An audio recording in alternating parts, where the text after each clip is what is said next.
Revisão espaço-temporal dos episódios anteriores. Vimos como a geografia e os conhecimentos geográficos, sobretudo relacionados à cartografia, acompanharam a humanidade desde a pré-história. Na Idade Antiga, de 4000 a.C.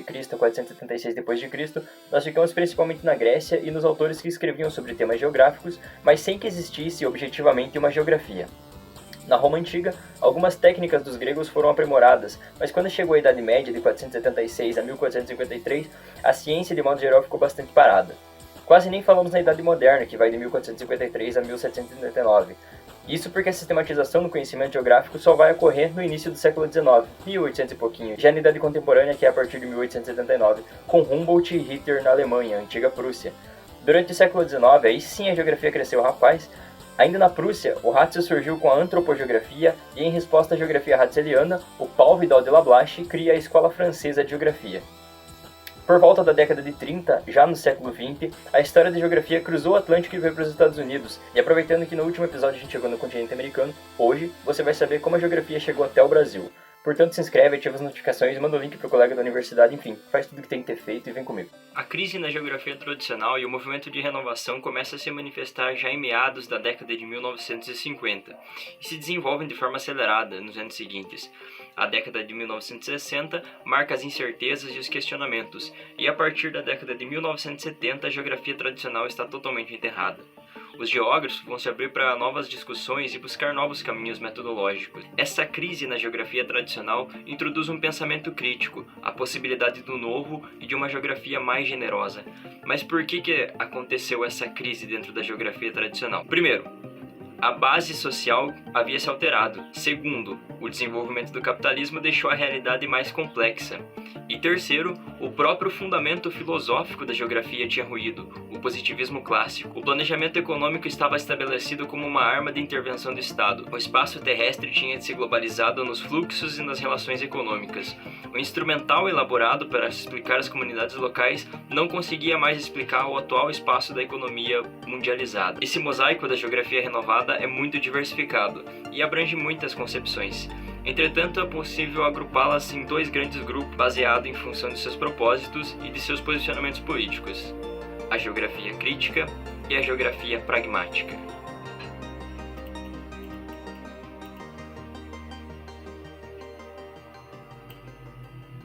A geografia pragmática.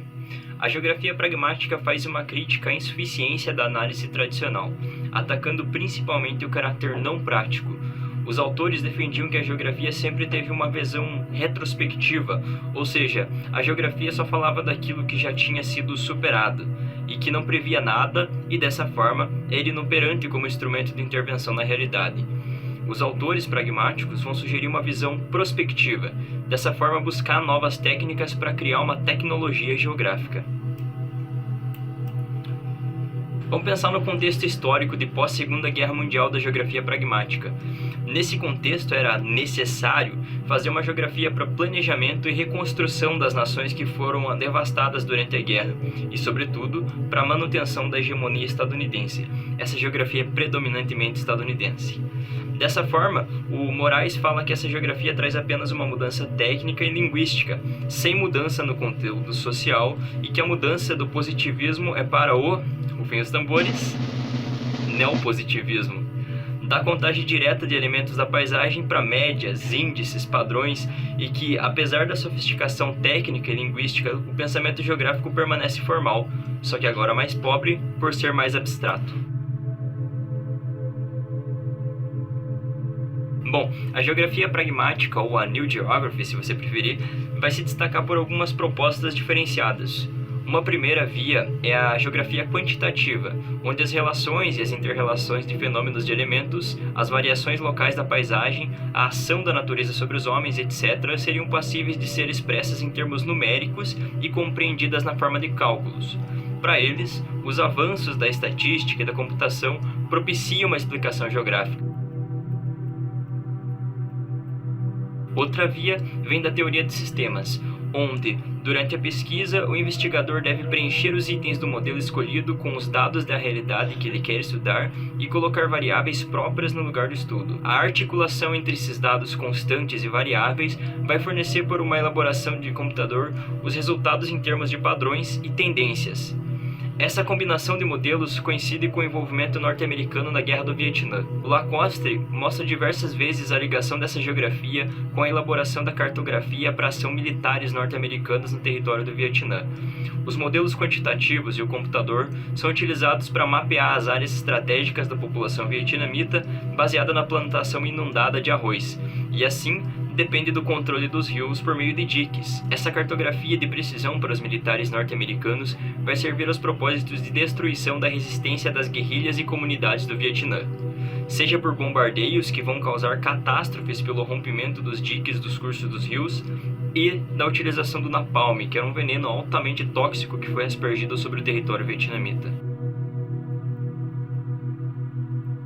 Há ainda uma outra proposta que se aproxima um pouco da psicologia, a geografia da percepção, que busca entender como os homens percebem o espaço por eles vivenciado e como se dá a sua consciência em relação ao meio. Ela se interessa pelas experiências dos grupos e das pessoas para explicar a paisagem em detrimento dos fatores físicos. As categorias centrais dessa perspectiva são o espaço e o lugar, mas como resultado das relações afetivas dos sujeitos. Essa é uma perspectiva que vem ganhando cada vez mais produções, mas eu confesso que ainda não conheço o suficiente para falar mais a respeito. E também nas obras que eu utilizei para escrever esse roteiro, eu ainda não consegui levantar muitas informações. Isso, é claro, ia requerer um pouco de pesquisa a mais da minha parte, mas eu adianto que eu estou pensando em fazer um vídeo especificamente sobre isso, inclusive com uma convidada, mas isso pode levar um tempo, porque, como eu disse, eu preciso ainda aprofundar os meus conhecimentos nessa proposta. Eu lembro de ter estudado um pouco mais nessa perspectiva dentro da geografia cultural, lá no primeiro ano da universidade. Mas caso você queira contribuir com o debate, pode ficar à vontade para contribuir com a gente aí nos comentários e enriquecer um pouco mais a nossa discussão. Geografia humanística, fenomenologia e geografia da percepção. Esses são os tópicos para a gente aprofundar o debate aí embaixo. A geografia quantitativa permite a elaboração de diagnósticos sobre um determinado espaço, apresentando uma descrição numérica exaustiva sobre as suas características e ainda a tendência de evolução dos fenômenos ali existentes. Ela foi importante, por exemplo, ao IBGE, que hoje é uma das principais fontes para dados para pesquisa científica aqui no Brasil. A geografia pragmática teve sim papel importante no desenvolvimento tecnológico da geografia, no entanto, acabou desenvolvendo uma tecnologia de intervenção da realidade que serviu como arma de dominação para os detentores do Estado. Segundo Moraes, seus autores empobreceram a geografia ao conceber as múltiplas relações entre os elementos da paisagem como relações matemáticas meramente quantitativas. Aqui é um quadro simples para mostrar algumas das características dessas duas perspectivas da geografia, tanto a quantitativa quanto a crítica, e a gente já falou um pouquinho sobre esses aspectos da quantitativa, e agora vamos se aprofundar um pouquinho mais na geografia crítica. Por fim, uma geografia que aparece no contexto histórico a partir da década de 1970, em que surgiram muitos problemas urbanos, catástrofes ambientais, grandes mobilizações em consequência da Guerra do Vietnã, onde as desigualdades estavam cada vez mais evidentes, sobretudo nos países periféricos.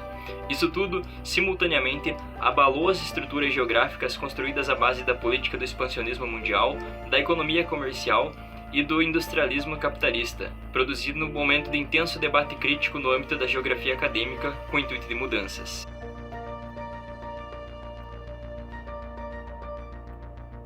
A geografia crítica surge da ala mais progressista da geografia regional francesa.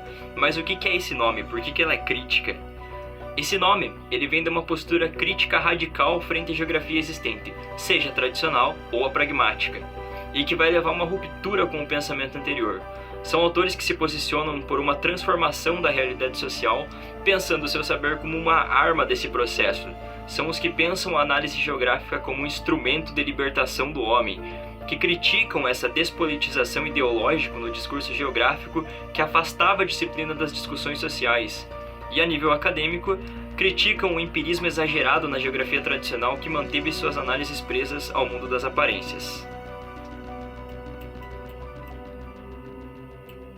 O autor que formulou a crítica mais radical da geografia tradicional foi sem dúvida o Yves Lacoste. Em sua mais famosa obra, fala que a geografia poderia ser dividida em duas partes. A geografia dos Estados Maiores, que sempre existiu ligada à prática do poder, ou seja, todo conquistador, Alexandre, César ou Napoleão, sempre teve um projeto com relação ao espaço, também os estados e, mais modernamente, a direção das grandes empresas monopolistas. E a geografia dos professores seria a que foi denominada de tradicional, essa com duas funções. A primeira, de tornar a geografia desinteressante para as pessoas, e a segunda, em função de fornecer dados para a geografia dos estados maiores. Eu pretendo fazer um vídeo só sobre esse livro aqui do Yves Lacoste, mas ainda vai demorar um pouco. Mas de modo geral, o Lacoste vai alertar que o cidadão comum tem uma visão muito fracionada do espaço, pois só conhece os lugares do seu cotidiano. Já o Estado tem uma visão integrada e articulada do espaço, e isso se transforma numa arma de dominação. Daí a necessidade de se construir uma visão integrada do espaço numa perspectiva popular e socializar esse saber, pois ele possui fundamental valor estratégico nos embates políticos. É necessário saber pensar o espaço para nele se organizar, para nele se combater. Yves Lacoste. A primeira manifestação clara crítica foi a partir de um livro chamado Geografia Ativa, que se opunha à geografia aplicada. Nele buscava uma geografia de denúncia das realidades espaciais injustas e contraditórias, a miséria, a subnutrição, as favelas, enfim, essas condições de vida de uma parcela da população que não aparecia nas análises tradicionais. E o autor que mais se destacou dentro desse movimento foi o Pierre Georges, que introduziu alguns conceitos marxistas na discussão geográfica. Esse autor vai tentar uma conciliação da metodologia da análise regional com o instrumental conceitual do materialismo histórico, de ver as formas espaciais enquanto processos sociais, no sentido de que os processos sociais são espaciais. Pegou? Mas essa geografia da denúncia ainda não rompia totalmente em termos metodológicos com a análise regional tradicional. A geografia continuou se desenvolvendo a partir do estudo das cidades, com Castells, com Henri Lefebvre, mais tarde com David Harvey, que escreveu um livro com críticas das teorias liberais sobre a cidade com uma leitura marxista, empregando a teoria da renda fundiária na valorização do espaço urbano e analisando o uso do solo a partir das categorias de valor e de uso de valor de troca. Mais amplamente, alguns autores vão realizando discussões críticas a respeito do território. Enfim, a geografia vai buscando vários caminhos e todos muito importantes. Cabe destacar o importante trabalho da revista Heródoto e Antípode nesse processo de crescimento dessa bibliografia da geografia crítica. E agora chegou o momento da gente finalmente falar sobre a nossa querida terra Tupiniquim. Um importantíssimo nome para a geografia crítica é o Milton Santos, e um parágrafo desse roteiro é pífio para se falar de toda a grandiosidade e da importância do Milton Santos e a sua contribuição para a geografia. Mas nesse vídeo a gente vai nos atentar apenas ao que está escrito nas nossas referências. O Milton Santos argumenta que é necessário discutir o espaço social e ver a produção do espaço como objeto.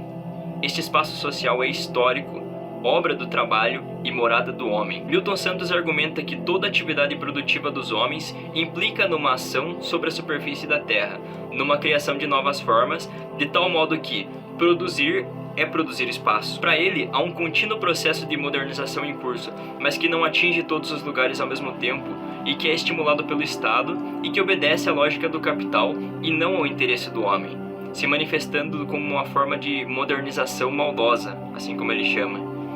Ainda segundo Milton Santos, as diferenças dos lugares são naturais e históricas, e que a variação da organização do espaço é fruto de uma acumulação desigual do tempo. A unidade da geografia crítica está nessa postura de oposição a uma realidade social e espacial contraditória e injusta.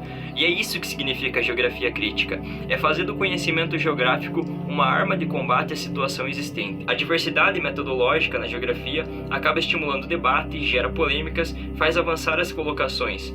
A geografia busca na atualidade a queda das verdades fossilizadas e busca novos caminhos. Existe um enorme horizonte pela frente na elaboração dessa geografia nova. Resta muito trabalho por fazer. Assim, a geografia crítica é um desafio e uma promessa. Antônio Carlos Robert Moraes. Bom, vamos para algumas considerações finais sobre o conteúdo desse vídeo. Mas olha, você precisa assistir até o final, não pula. Primeiro, eu já falei e repito, existem 3 fontes principais para isso tudo. Primeiro, é o conhecimento que eu adquiri desde a escola até a pós-graduação, e nisso com certeza temos influências de diversos outros autores que eventualmente eu acabei lendo pelo caminho. Segundo, as principais fontes científicas que eu uso são o Rui Moreira e o Robert Moraes. Todo o mérito científico desse vídeo vai para esses 2 autores. As referências estão na descrição. Segundo, Assim como a ciência evolui, como você viu nesse vídeo, ela vai continuar evoluindo. Eu conheço as críticas sobre essas obras, mas eu quero deixar claro que existem sim simplificações, afinal estamos falando sobre toda a história da geografia. Para aprofundamento, você precisa pegar um dos aspectos que eu falei aqui e esmiuçar ele. Eu tenho certeza que você vai encontrar um vasto caminho pela frente. Além disso, nós não devemos simplesmente esquecer os métodos e os trabalhos produzidos antes da geografia crítica, muito menos pensar que esse é um caminho que acaba aqui. Pelo contrário, novas perspectivas virão e a gente precisa estar pronto para superá-la. A ciência está em constante transformação e evolução. Terceiro, eu quero trazer uma citação do Rui Moreira para fechar nossa discussão e para sanar as dúvidas que eu levantei lá no primeiro capítulo dessa série. Geografia e história nascem, pois, de um mesmo processo, o da localização dos fenômenos, porém em ordens distintas de qualidade, a geografia localizando-os no espaço e a história no tempo. Por isso, mesmo nascendo de diferentes e separadas, a história nasce como registro dos acontecimentos na sucessão, ao passo que a geografia da coabitação. A forma da leitura da história é a narrativa, enquanto a geografia é a descrição. A geografia e a história firmam-se, pois, como saberes separados, mas unificados pela filosofia. Assim, embora distintas, geografia e história encontram, pelo olhar da filosofia. A geografia é uma história contínua e a geografia é uma história cortada pela descontinuidade. Os acontecimentos históricos ocorrem num lugar geográfico e os acontecimentos geográficos ocorrem num contexto de tempo histórico. Você acabou de assistir tudo que eu acho fundamental sobre a história da geografia. E mesmo que o crédito científico vá aos autores que citei, é importante destacar o grande trabalho que eu tive de pesquisa, cruzamento de dados, roteiro, gravação, edição, enfim, tudo. Eu não tenho financiamento, monetização ou sequer pessoas para ajudar nessa minha proposta de divulgar um conteúdo científico de qualidade aqui no YouTube. Portanto, eu gostaria de falar que se você assistiu até o final dessa série, gostou do meu conteúdo e tem condições materiais para ajudar, eu estarei deixando um QR Code na tela e uma chave Pix aí na descrição. Qualquer valor será bem-vindo. Eu não vou divulgar nomes e nem valores. Se você não puder contribuir financeiramente nesse momento, por qualquer razão, não tem problema nenhum. Você pode me ajudar deixando like, se inscrevendo no canal e ativando o sininho das notificações, compartilhando também esse vídeo. Muito obrigado pela sua atenção e até a próxima.